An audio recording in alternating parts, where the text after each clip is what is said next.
The top 10 reasons why Tesla is in a death spiral. And I kind of find it funny. I'm not gonna lie to you, man. I hate the fact people getting laid off. I hate all that, but this is inevitable. I just don't understand how people don't see this. Anyway, so let's go to my man Robert Bryce. Robert crushes. He's been writing for the Wall Street Journal. This is on the Substack, and I'll link I'll link to the show notes because you need to be following Robert Bryce. He had written a book I got back there. Actually, I'm gonna go find it. I'm not gonna get up and find it. Hold on a second. Power Hungry. Man, this is already 13 years old. That's crazy.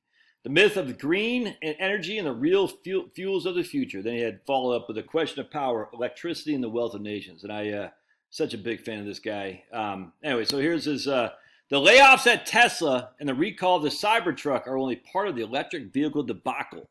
All right, and this is what cracks me up. Here's Tony Seba in 2014, who is a lecturer in disruption, entrepreneurship, and clean energy at Stanford. Disruption. Anytime I hear people say, you got to disrupt to be a disruptor, I'm like, oh, can we just come up with, it's so, oh my goodness, it's so trendy, and I hate that crap. It's like, oh, I'm a disruptor. I'm a DEI, ESG. I just hate the trend stuff. It's so stupid. So this clown from Stanford said by 2025, that's next year, well, 8 months from now, gasoline engine cars will be unable to compete with electric vehicles. He claimed that the internal combustion engine are toast. In a 14-page presentation called Clean Disruption of Energy and Transportation, how Silicon Valley is making oil, nuclear, natural gas, coal, electric utilities, and conventional cars obsolete by 2030, he claimed solar, wind, EVs, electric vehicles, and autonomous driving cars will disrupt and sweep away the energy industry as we know it by 2030. And by, of course, 2025, gasoline cars won't be able to compete. Transportation will never be the same. And the energy and transportation as we know it today will be history by 2030. We have 5 years left before his deadline. But if you actually look back to the amount of insanity the Greens have said, we got 10 years before Miami's underwater. It's just these guys are so Paul Ehrlich will never be able to feed 4 billion people. These people they're just so dumb, man. That's dumb. These are dumb people. I hate to say it, but these aren't bright people. These aren't good thinkers. Good thinkers say, Anyway, let's keep going because it's actually funny, man. So even if the 2030 deadline were true, U.S. natural gas and LNG, liquefied natural gas exports are at record levels. All right, natural gas production and LNG exports are at record levels. All right, the solar and wind sectors are facing increasing friction in rural communities all over the world. Robot cars, it just is not going to happen anytime soon. On April 9th, the EIA, that's run by Sniffy Joe, big boy, reported that global oil consumption averaged 102 million barrels per day in 2023. And an amount that was 2 million barrels per day over from 2022. It also predicted that right here, 2025, we'll be using about 103 to 104 million barrels per day. That's million barrels of oil per day. Per day. That's what the EIA is predicting. We can see that Seba's prediction by 2025, gasoline engines will be unable to compete are dead wrong. Yes, 101.2 million EVs were sold last year. That's a record number. But after more than a century in the market, EVs are just 7.6% of U.S. new car sales. Understanding why that's so only requires looking at the troubles with Tesla. They accounted for 55% of all EV sales.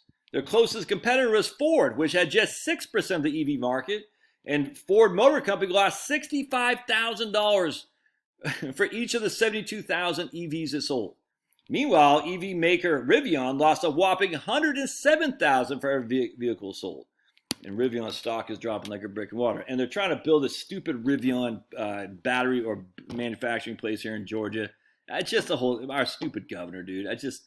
These guys, oh man, it's like the people going to politics are people who are just losers. And they're like, this is my way to get wealth and money and have a hot chick because I can rub shoulders with the people from the, who are on Wall Street, who are in Wall Street. This could be great. Everyone think I'm so cool. It's just so embarrassing. Put simply, Tesla is a bellwether for the EV business and is in trouble. Last week, Tesla announced it's laying off more than 10% of its 14,000 employees. All right, so we'll check this out. Demand is dropping for electric cars in the U.S. and Europe just as competition in China intensifies and workers revolt in Europe. Investors are worried, said Wired magazine. The bad news continued on Friday when the NHTS, National Highway Traffic Safety Administration, ordered the company to recall nearly all of its Edsels. All of the Cybertrucks that it had produced in a factory in Austin. About 3,900 Cybertrucks must be repaired due to an accelerator pedal that could get stuck in the down position. Tesla stock is down 41% this year, and Rivian stock has lost more than half this year. The company faces so many challenges that Brad Munchin, an auto analyst who writes the Motorhead column on Substack, posted an excellent piece saying, could Tesla actually go bankrupt? The odds are rising. The money line, things crash hard and loud in the auto industry, and I've never seen a car maker in as dangerous position as Tesla currently is in. All right, so let's check out some of the top 10 reasons. EVs are the next best thing. The electric automobile will quickly and easily take precedence over all kinds of motor carriages as soon as an effective battery of lightweight is discovered. LA Times, 1901. Prices on electric cars will continue to drop until they're within reach of the average family.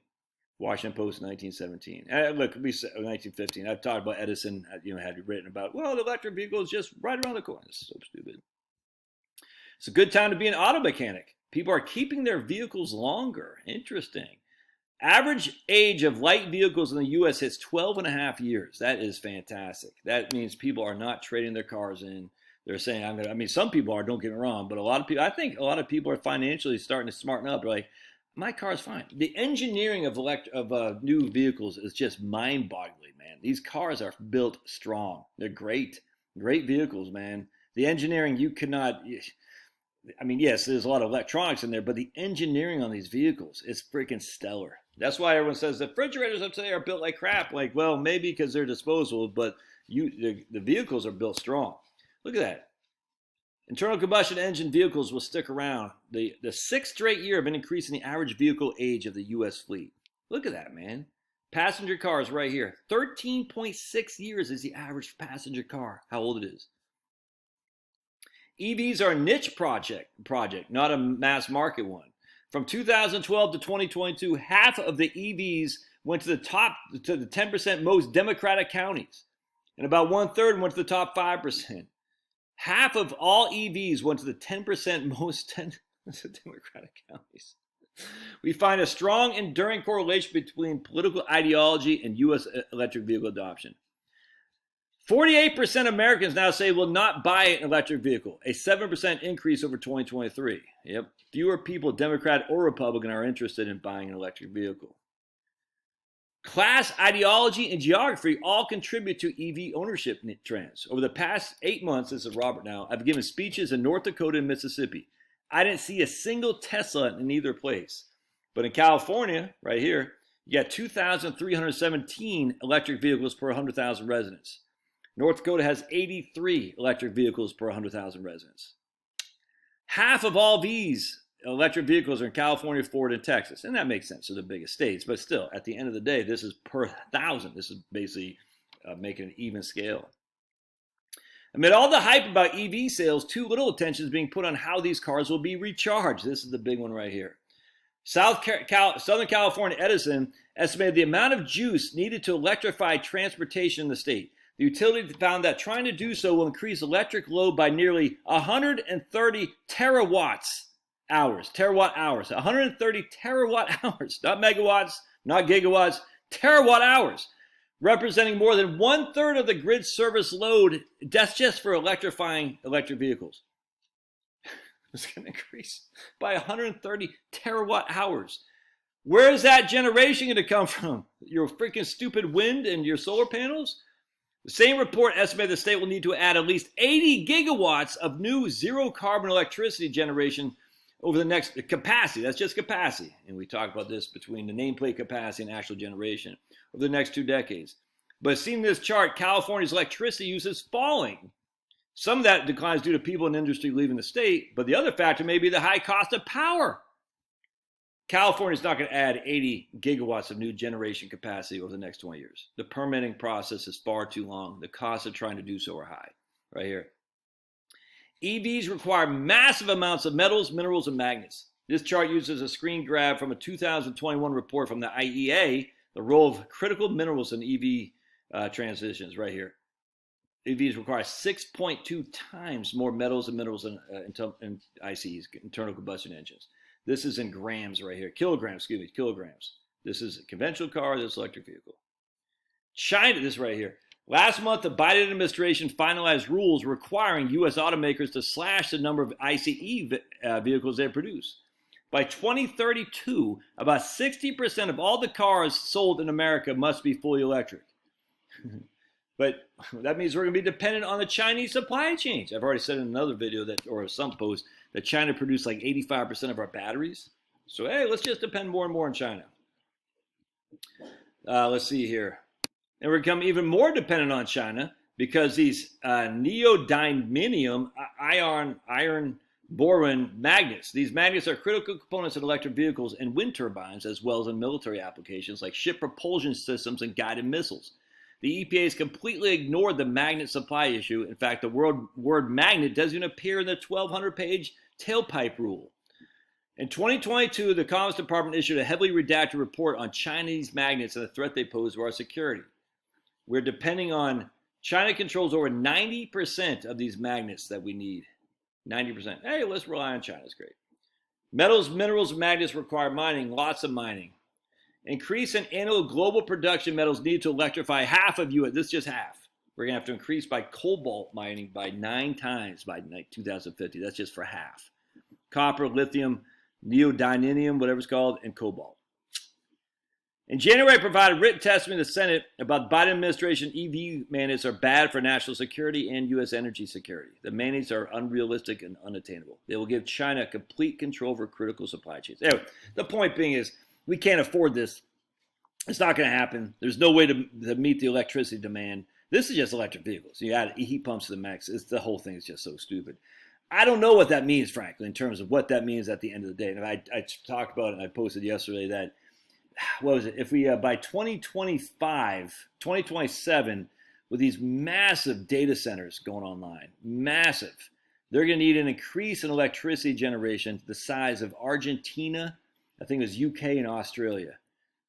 I mean, this has nothing to do with heat pumps, has nothing to do with electric vehicles. This is just data centers. By 2027, they're going to need an increase in electricity generation on top of what we're already doing. Just for that, the equivalent of Australia, UK, and I think it was Argentina, total electricity consumption. You add EVs to mix. You add heat pumps to mix. Where is this electricity going to come from? It's inevitable. The days are numbered, man. 100%. I like you invest in it. I don't care. It's Harry Chu's here. You tell me I'm wrong. I don't care. I hate this stuff, though. I hate it because it's so fake. And I like to deal with reality. And reality says we need electricity to run our day-to-day lives. If you add massive amounts of electrical demand to the grid, you have to have the generation. Where's it going to come from? It's not coming from your solar panels. No. God bless. Love your thoughts.